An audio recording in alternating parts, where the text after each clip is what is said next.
ನಮಸ್ಕಾರ. ಪ್ರಜಾರಾಜ್ಯ ಕನ್ನಡ ನ್ಯೂಸ್ಗೆ ಸ್ವಾಗತ. ನಾನು Ramagouda Patil. Private contractor sir double estimation ಮಾಡ್ತಾರೆ. ನಿಮ್ ಡಬಲ್ ಎಸ್ಟಿಮೇಷನ್ ಮಾಡ್ತಾರೆ. ಯಾಕಂದ್ರೆ ನಮ್ಮ ಮೇಲೆ ಇದನ್ನಲ್ರಿ ಸುಮ್ಮ ಇಶ್ಯೂ ಅಲ್ರಿ. ನಾವೇ ಡಬಲ್ ತುಂಬನ್ರಿ ಸರ್. ಹೊರಗ್ ಕೆಲಸ ಸರ್ ಒಬ್ಬ ರೈತದ 3-4 ಲಕ್ಷ ಕೆಲಸ ಹಾಕತ್ತಾರ. 8 ಲಕ್ಷ ರೂಪಾಯಿ ಒಳಗೆ ನಿಮ್ದು ಎಸ್ಟಿಮೇಷನ್ ಹಾಕ್ತಾರೆ. 30-40% ಹೆಚ್ಚಿಗೆ ಏನ್ ಫೈದೆ ಐತ್ರಿ? ನಿಮ್ಗೂ ಫೈದೆ ಇಲ್ಲ, ಮತ್ತೆ ನೀವನ್ ಹಾಕ್ತಿರ್ಲಿ, ಲೇಬರ್ ಪ್ರಾಬ್ಲಮ್ ಐತಿದ್ರೆ. ಆಮೇಲೆ ಸರ್ ಇದ್ರ ಮೇನ್ ಪ್ರಾಬ್ಲಮ್ ಹೇಳ್ತೇನೆ. ಮೊದಲ ನಿಮ್ ಕೆಬಿ ಒಳಗ ಒಂದ್ ಕೌಂಟರ್ ಮಾಡ್ಕೊರಿ. ಕೌಂಟರ್ ಮಾಡಿದ್ಮೇಲೆ ಹೆಸ್ಕಾಂ ಒಳಗೆ ಹೆಂಗೈತೆ ಸರ್, ಕೌಂಟರ್ ಮಾಡಿದ್ಮೇಲೆ ಕೌಂಟರ್ ಒಳಗೆ ಅಪ್ಲಿಕೇಶನ್ ಕೊಡ್ತಾನ ನಮ್ಮ ರೈತ. ಯಾವ್ದುಗಳಿಂದ ಬಂದ, ಎಲ್ಲಿ ಮುನ್ನೋಳಿಯಿಂದ ಬಂದ, ಕೌಂಟರ್ ವೈಸ್ ಕೌಂಟರ್ ಲಿಸ್ಟ್ ಹಚ್ಚ್ರಿ. ಇವ್ರದ್ದು ಮೊದಲು ಕೆಲಸ ಮಾಡ್ತೇವೆ, ಸೆಕೆಂಡ್ ಮಾಡ್ತೇವೆ, ಥರ್ಡ್ ಮಾಡ್ತೇವೆ, ಫೋರ್ತ್ ಮಾಡ್ತೇವೆ, ಫಿಫ್ತ್ ಮಾಡ್ತೇವೆ, ಅದನ್ನ ಪುಷ್ ಮಾಡ್ಕೋತ ಮೇಲೆ ಹೋಗ್ರಿ. ಅದಿಲ್ಲ ಸರ್, ಯಾರು ಬೇಕಾದ್ರೆ ಯಾರು ಇನ್ಫ್ಲೂಯೆನ್ಸ್ ಸರ್ ಅವ್ರದಷ್ಟು ಕೆಲಸ ಮಾಡ್ತೀರಿ. ಯಾರು 6 ತಿಂಗಳು ಮೊದಲು ಕೊಟ್ಟಾರ ಅವ್ರು ಬಿಟ್ಟು ಬಿಡ್ತೀರಿ. ಆರ್ಡರ್ ಒಳಗೆ ಹೋಗ್ರಿ. ಯಾರು ಒಂದು ಕೌಂಟರ್ ಸಗಟ್ಟಿಲ್ಲ ಸರ್. ಆಮೇಲೆ ಕೌಂಟರ್ ಇನ್ನೊಂದು ನಾ ಏನ್ ಕೇಳ್ತೇನ್ರಿ, ಅದ್ ಕೌಂಟರ್ ಮಾಡಿಲ್ಲ. ನೀವು ಎಷ್ಟು ಬೇಕಷ್ಟು ಎಸ್ಟಿಮೇಷನ್ ಮಾಡ್ತೀರಿ, ನಿಮ್ಮ ದುಡ್ಡು ತುಂಬಾಕ್ ನಾವು ರೆಡಿ ಅದೇವು. ನೀವು ಎಷ್ಟು ಹೇಳ್ತೀರಿ ಅಷ್ಟು ದುಡ್ಡು ತುಂಬ್ತೇವೆ. ದುಡ್ಡು ತುಂಬಿದ ಮೇಲೆ ನೀವು ಮಾಡಿಲ್ಲ ಅಂದ್ರೆ ಮತ್ತೆ ಅರ್ಥ ಏನು ಉಳಿತ್ರಿ ಸರ್? ಕರೆಂಟ್ ಬೇಸಿಕ್ ಎಸ್ಟಿಮೇಟ್ ಬೇಕಾದಂಗ ಮಾಡಂಗಿಲ್ರಿ. ಸರ್ಕಾರ ಅಪ್ರೂವ್ ಮಾಡಿದಂತ ಬೆಸ್ಕಾಂ ಏನ್ ಶೆಡ್ಯೂಲ್ ಆಫ್ ರೇಟ್ ಐತಿ, ಕಾಸ್ಟ್ ಅಟ್ಯಾಚ್ ಶೀಟ್ ಐತಿ, ನಾನ್ ನಿಮ್ಗೆ ಹೇಳೋದು ಸಬ್ಮಿಷನ್ ಅಂದ್ರೆ ಅದು ಎದ್ ಬೇಕಾದ ಎಸ್ಟಿಮೇಟ್ ಅಲ್ಲ. ಅದನ್ನ ಏನಾರ ವ್ಯತ್ಯಾಸ, ಒಂದೇ ಎಸ್ಟಿಮೇಟ್ ವ್ಯತ್ಯಾಸ ಇದ್ರೆ ಹುಡುಗಿ ನಾನು ನಿಮ್ಗೆ ಹೇಳಿ ಕೇಳ್ತೀನಿ.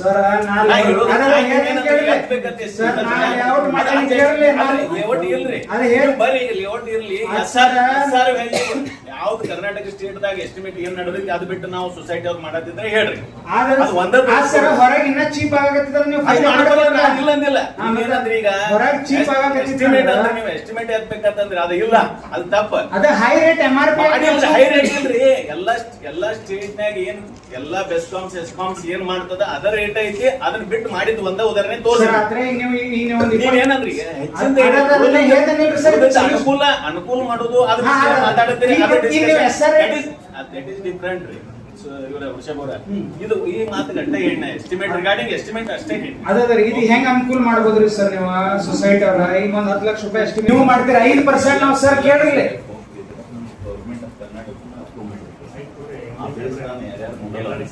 ಯಾವ ಬೆಸ್ಕಾಂ ಆ ಪ್ರಕಾರ ನಮ್ಮ ಕರ್ನಾಟಕ ಸ್ಟೇಟ್ ಎಲೆಕ್ಟ್ರಿಸಿಟಿ ಎಲ್ಲ ಬೆಸ್ಕಾಂ ಮಾಡ್ಯಾರ ಸರ್. ಬೆಸ್ಕಾಂ ಅಪ್ರೂವ್ ಮಾಡಿದಂತ ಮಾಡೋದು ಸರ್. ಈಗ ಅವ್ರ ಹೆಸ್ಕಾಂ ದರ ಎಕ್ಸಾಂಪಲ್ ನಿಮಗೆ ಹೇಳಾಗುತ್ತೆ. ಅವ್ರ ಏನಂತಾರ ಸರ್, ಅದ್ರ ಪ್ರಕಾರ 5% ತುಂಬ್ರೆ 50,000 ರೂಪಾಯಿ ತುಂಬ್ತೇನೆ. ಕರೆ 10 ಲಕ್ಷ ರೂಪಾಯಿ ಆಗೋ ಕೆಲಸ ಹೆಸ್ಕಾಂ ಒಳಗೆ ಪೂರಾ ಕರ್ನಾಟಕ ಕಡೆ ಅಲ್ಲ ಸರ್. ನಾ ಮಾತಾಡಕ್ತಿದ್ದೆ ಮುಖ್ಯರಿ ತಾಲೂಕು ಒಳಗೆ ಅಷ್ಟೇ ಇದು.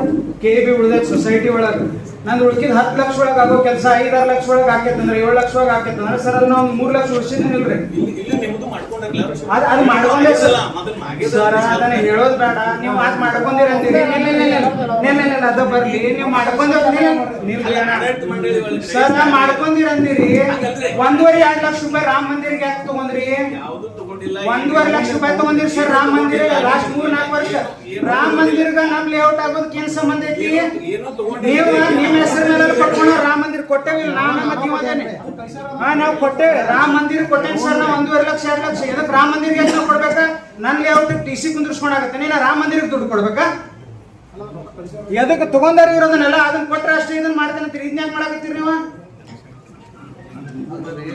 ಎಷ್ಟು ಮಂದಿಗೆ ಸರ್ ಎಲ್ಲಾರು ಲೇಔಟ್ ಲಿಸ್ಟ್ ಕೊಡ್ತಾರೆ. ನಾವು ರಾಮ ಮಂದಿರ ನೀವು ತಗೊಂಡಿರೋ ಇಲ್ಲ ಹೇಳಂದ್ರಿ ಸರ್. ಬಾಗಿವಾಡಿ ಮುಟ್ಟಿದ್ರು ಅಲ್ಲ, ಅದನ್ನ ರಾಮ ಮಂದಿರ ಅಂತ ಇವ್ರು ತಗೊಂಡವ್ರು ನಮ್ಮ ಕಡೆ. ಆಮೇಲೆ ಇವ್ರ ಹೆಸರು ಹೇಳಲ್ಲಿ ಮ್ಯಾಲ ಕೊಡೋ ತಗೊಂಡಿರಿ ಸರ್. ರಾಮ ಮಂದಿರಕ್ಕೆ ತಗೊಂಡಿಲ್ರಿ ಸರ್. ಅಲ್ಲಿ ರಾಮ ಮಂದಿರಕ್ಕೆ ತಗೊಂಡಾರ ಕೇಳ್ರಿ ಸರ್. ಯಾರು ಬೇಕಾದ್ರೆ ಎಲ್ಲ ಹೇಳ್ತಾರೆ ಸರ್. ನಿಮ್ ಪ್ರೈವೇಟ್ ಕಾಂಟ್ರಾಕ್ಟರ್ಗಳು ಏನಂತಾರೆ ಗೊತ್ತೈತೇನ್ರಿ? ಇದೆಲ್ಲ 29 ಲಕ್ಷ ರೂಪಾಯಿ ಎಸ್ಟಿಮೇಷನ್ ಐತಿ, ಮ್ಯಾಲ 1.5-2 ಲಕ್ಷ ರೂಪಾಯಿ ರಾಮ ಮಂದಿರ ಕೊಡೋದೈತಿ, ಇಷ್ಟು ಕೊಡ್ರಿ ಮಾಡಿದ. ಆಮೇಲೆ ಲೇಔಟ್ದವ್ರು ಎಲ್ಲರೂ ಸರ್ 3-4 ಕೋಟಿ ರೂಪಾಯಿ ಇನ್ವೆಸ್ಟ್ಮೆಂಟ್ ಮಾಡಿರ್ತಾರೆ. ಮತ್ತೆ ಅವ್ರು ಕೊಡತಾರ. ರೈತರಿಗೂ ಪರಿಸ್ಥಿತಿ ಅದಾಗೈತೆ ಸರ್. ಈಗ 3-4 ಲಕ್ಷ ನೀವು ಎಸ್ಟಿಮೇಷನ್ ಮಾಡ್ತೀರಿ, ಅದು ಕೊಡ್ರಿ ಇದು ಕೊಡ್ರಿ ಅಂತೀರಿ. ಮತ್ತೆ ಇನ್ನು ಬಿಡಪ್ಪ, 3-4 ಲಕ್ಷ ಆಗುತ್ತೆ, ಇನ್ನೊಂದು 23,000 ಹಾಕೊಂಡು ನಮ್ಗೆ ಕರೆಂಟ್ ಬಂದ್ರೆ ಇದನ್ನ ಸಾಕತ್ತ. ಆಮೇಲೆ ಸರ್ ಬೇಸಿಕ್ ನೆಸೆಸಿಟಿ ಇದೊಂದು. ಕರೆಂಟ್ ಅಂದ್ರೆ ಏನ್ರಿ? ಗಾಳಿ ನೀರು ಎಷ್ಟು ಮುಖ್ಯ ಐತೆ ಅಷ್ಟೇ ಕರೆಂಟ್ ಬೇಕಾಗೈತೆ. ಆಮೇಲೆ ಇದನ್ನೆಲ್ಲ ಹೇಳಕತ್ತೀರಿ ಸರ್. ಏನ್ ಹೇಳ್ತೀರಿ? 420 ಕೋಟಿ ರೂಪಾಯಿ ಹೆಸ್ಕಾಮಿಗೆ ತುಂಬಿದ. ಹೋದ ವರ್ಷ 30 ಕೋಟಿ ಸಾಲ, ಅದ್ರ ಹಿಂದಿನ ವರ್ಷ 23 ಕೋಟಿ ಲಾಸ್, ಅದ್ರ ಹಿಂದಿನ ವರ್ಷ 17 ಕೋಟಿ ಲಾಸ್. 3 ವರ್ಷ ಲಾಸ್ ಒಳಗ್ ಯಾರಿಗೂ ಗೊತ್ತಿಲ್ಲ ಹೆಸ್ಕಾಂ ಇದ್ರ ಬಗ್ಗೆ. ಕೆಬಿ ಬಗ್ಗೆ ಈಗ ಟೈಮ್ ಕೊಡೋಣ, ಯಾಕಂದ್ರೆ ಅವರು ಬೋರ್ಡ್ ಐತೆ. ಈಗ ನಮ್ಗೆ ಅವ್ರದ್ದು ಡಿಮಾಂಡ್ ಇದೆ, ಮುಂಚೆ ಮಾಡಿಲ್ಲ. ಅವರ ಸ್ವಲ್ಪ ಸೂಪರ್ವೈಸರ್ ಚಾರ್ಜ್ ಅಂತ ಕೊಡೋದು ಮಾಡಿ ಕೇಳ್ಬೇಕು ಬೋರ್ಡ್ಗೆ. ಮತ್ತೆ ಈಗ ಮತ್ತೆ ನಾವು ಗೌರ್ಮೆಂಟಿಂದ ಆರ್ಡರ್ ಮಾಡಿಸ್ಬೇಕು ಅಷ್ಟೇ. ಇಲ್ಲ ಗೌರ್ಮೆಂಟ್ ಆರ್ಡರ್ ಮಾಡಿಸೋಣ, ನೀವು ಬೋರ್ಡ್ನಾಗ ಇಡ್ರಿ, ಗೌರ್ಮೆಂಟ್ ಆರ್ಡರ್ ಮಾಡಿಸ್ಬೇಕು. ಅವ್ರ ಚಾಯ್ಸ್ ಅವರು, ಯಾಕಂದ್ರೆ ಬೇರೆ ಕಡೆ ಎಲ್ಲ ಮಾಡ್ತಾರೆ. ಆಮೇಲೆ ಇದು 15 ದಿವಸದಾಗ ಇಲ್ಲಿಟ್ಟು ಸರ್ ಅವ್ರು ಏನಾಗ ಅರ್ಜಿ ಕೊಟ್ಟು ದಿನಾಂಕ ಯಾರು ಇವತ್ತು ಅರ್ಜಿ ಏನ್ ಕೆಲಸಕ್ಕೆ ಅರ್ಜಿ ಕೊಟ್ಟರು ಅದಿದ್ರ ಈ ಸಮಸ್ಯೆ ಉದ್ಭವ ಆಗಲ್ಲ. ಹಿಂದಿನವ್ರು ಮಾಡ್ರೆ ಮುಂದಿನವ್ರು ಯಾರು ನಿಮ್ಮ ಕೇಳಕ ಬರಲ್ಲ. ಅವ್ರೊಂದು ಮೇಂಟೈನ್ ಮಾಡ್ರಿ, ಇದೊಂದು ಬೋರ್ಡ್ ಹೇಳ್ರಿ. ಆಮೇಲೆ ಅವ್ರೊಂದು ಸರ್ ಹಾಕುವಾರ್ರಿ ಸರ್ ಎಸ್ಟಿಮೇಟ್ ರೊಕ್ಕ ಎಲ್ಲ ರೊಕ್ಕ ಕೊಟ್ಟವ್ರಿ 6 ತಿಂಗಳ ಆತ್ರಿ ನಾ ಮಟ್ಟ ಕೆಲಸ ಮಾಡುವಾರ್ರಿ.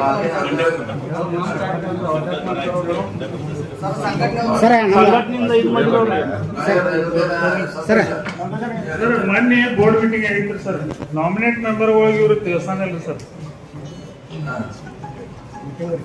ಮೀಟಿಂಗ್ ಬಗ್ಗೆ ಸರ್ ಏನಂದ್ರೆ ಅರ್ಜುನ್ ಎಲ್ಲ ಬಂದಲ್ಲ ಎಲ್ಲ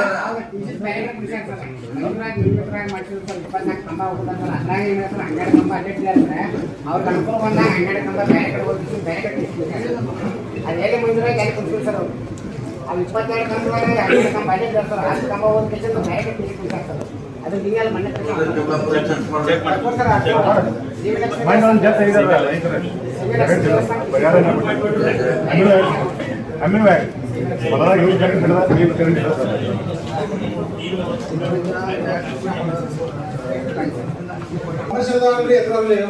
ಒಮ್ಮೆ 8-9 ತಿಂಗಳು ಬಿಡ್ತೀರಿ.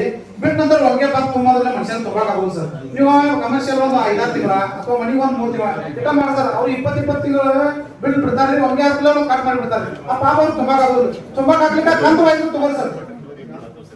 ರಿಪೇರಿ ಮಾಡ್ರಿ ಸರ್. ನೀವು ಬಿಟ್ಟಿದ್ರಿ ಮೊದಲಿಗೆ 1 ವರ್ಷ 2 ವರ್ಷ ಬಿಟ್ಟಿರಿ ನೀವು ಸರ್. ನಾವೇನಾದ್ರು ತುಂಬ್ತಾರೆ ಸ್ವಲ್ಪ ಕಂದ್ರೆ ಮಾಡಿ ತುಂಬ್ತಾರೆ ಅವರು. ನೀವು ಹಂಗೆ ಅಡ್ಡ ತೊಗೊಂಡ್ರೆ ಬಡವ್ರ ಮಂದಿ ತುಂಬಾಕಾಗೋದಿಲ್ಲ. ನಿಮ್ಮದು ರಿಕ್ವೆಸ್ಟ್ ಸರ್ ಇದೆ, ಯಾಕಂದ್ರೆ ಪಾಪ ಬಡವ್ರ ಕನೆಕ್ಷನ್ ಕಟ್ ಮಾಡಬಾರ್ದು ಸರ್. ಜಮಲಾಪುರ ಸರ್, ಈಗ ನಮ್ದು ಏನು ಕೆಲಸ ಇದ್ರೆ ನಾವು ಫೋನ್ ಮಾಡ್ತೇವೆ. ನಿಮ್ಗೆ ಬಿಟ್ಟು ನಾವು ಫೋನ್ ಯಾರು ಮಾಡೋದು? ಏನೇನು ನನ್ನ ಕೈ ನೀವು ಮಾಲಕ ಅಂತ ಸೊಸೈಟಿ ಮಾಲಕ ಅಂತ ಹೇಳಿದ್ರಲ್ಲ, ಅದು ಬಂದ್ ಮಾಡ್ರಿ. ನಾ ಹೇಳ್ತೇನೆ ತಿಳ್ಕೊರಿ. ಇಲ್ಲ ಸಾಹೇಬ್ರ ಮುಂದೆ ಸಮಾಧಾನ ಮಾತಾಡಿ ಅದೇನ್ ಮಾಡ್ತೀನಿ ನಮ್ಗೆಲ್ಲ ಗೊತ್ತಿ. ಮನೆ ನಿಮ್ಗೆ ಫೋನ್ ಮಾಡಿದ್ನಿಲ್ಲ 4 ಸಲ. ನಾ ಯಾರಾದ್ರೆ ಆದ್ರೆ ಗೊತ್ತಿದ್ದಿಲ್ಲ ನಿಮ್ಗೆ. ಜಮಲಾಪುರ ಸರ 20 ವರ್ಷ ನಾನು ಈಗ ನೋಡ್ಕೊತ ಬಂದೆ. ಈ ಹೊಸವಾಗ ನಾ ಫೋನ್ ಮಾಡಿದಂತ ನೀವು ಎಬ್ಸೋದಿಲ್ಲ. ನಮ್ಮ ಮಂದಿ ಹೋಗಿ ಫೋನ್ ನಿಮ್ ಕಡೆ ಕೊಟ್ರೆ ತಗೋರೋದಿಲ್ಲ ಅಂದ್ರೆ ನಿಮ್ದು ಜವಾಬ್ದಾರಿ ಏನು? ನೀವ್ ಯಾರು ಫೋನ್ ಮಾಡೋದು ಹೇಳಿ. ನಮ್ಮ ಕಡೆ ಸಂಬಂಧ ಮಂದಿ ದಿನ ಬರ್ತಾರೆ, ನಾವ್ ಯಾರು ಉತ್ತರ ಕೊಡೋದಾ? ಇಲ್ಲ ಫೋನ್ ಮಾಡ್ಬೇಡ್ರಿ ಅಂತ ಹೇಳ್ಬೇಡಿ. ಯಾರು ಮಾಡೋದಾದ್ರೆ ಹೇಳ್ರಿ. ನೀವು ಫೋನ್ ಮಾಡ್ಬೇಡ ಅಂತ ಹೇಳ್ರಿ, ಹಂಗಂದ್ರೆ ಮಾಡೋದ್ರೆ ಬಂದ್ ಮಾಡ್ತೀವಿ. ಮತ್ತೆ ನೀವು ಸರ್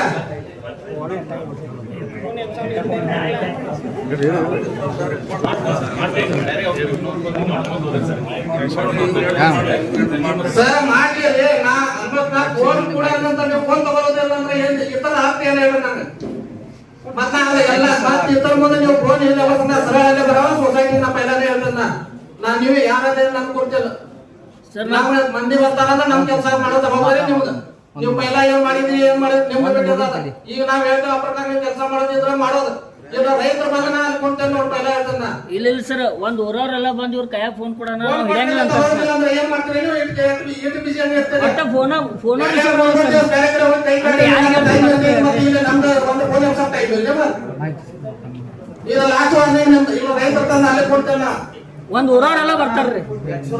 ಪಂಚಾಯತಿ ಬರ್ತಾರಲ್ಲ ಎಲ್ಲ ತಕ್ಕೋತಾರ್ರಿ ಅವ್ರೆಲ್ಲ.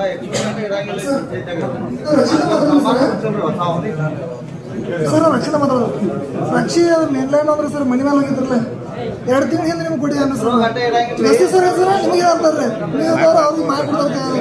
ಆ ಮನೆ ಕಡೆ ಮ್ಯಾಲ ಮೇನ್ಲೈನ್ ಇದ್ರಲ್ಲಿ ಏನಾರ ಐತಿ ಯಾರು ಏನಾರ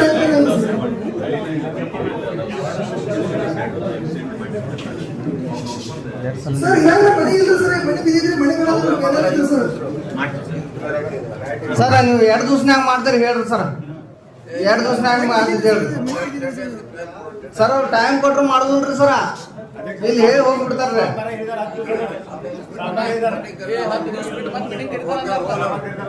ಸರ್ ಮಾಡ್ತಾರೆ